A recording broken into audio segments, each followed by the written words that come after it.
El día de hoy les vengo a presentar una exposición sobre los quintiles. Mi nombre es Diego Márquez. Comencemos con la descripción técnica o concepto que se tiene de los quintiles. El quintil no es más que una medida de posición no central que se utiliza más que todo en la estadística descriptiva. También se debe tener en cuenta que hay cuatro quintiles. Asimismo, se debe saber que el quintil es muy útil en diversos análisis, como por ejemplo el económico y sobre todo en aquellos que guardan relación con los ingresos de la población. Pasamos ahora con el cálculo del quintil, aunque en este lo único que vale la pena mencionar es que el quintil se calcula para datos agrupados tanto como para los no agrupados y que se utiliza con la misma fórmula del percentil. Por tanto, podemos comprobar que los quintiles son realmente similares a los deciles y los percentiles únicamente por su fórmula, además de que es relativamente sencillo el cálculo del quintil, ya que simplemente hay que dividir la distribución en 5 partes. Así que pasamos a las características del quintil.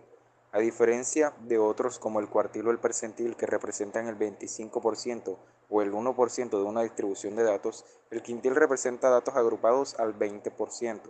Esto es muy útil en realidad en ciertos casos donde conviene hacer 5 grupos. Es muy utilizado, por ejemplo, en la economía para clasificar una población en función de sus ingresos. Se ordena de menor a mayor renta, por ejemplo.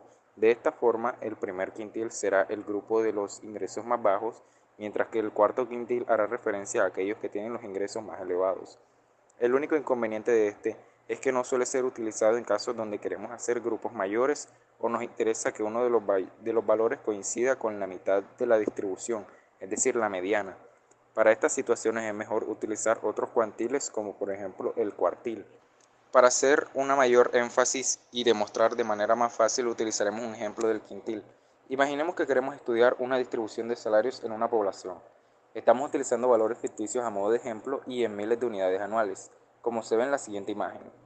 En la imagen observaremos que los casos con menores ingresos se sitúan por debajo del quintil 1 y su valor límite sería el 1333. Por otro lado, los datos con mayores ingresos son los que aparecen a partir del quintil 4, con un valor límite de 2009.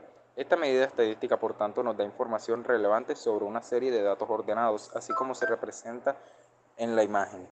Muchas gracias.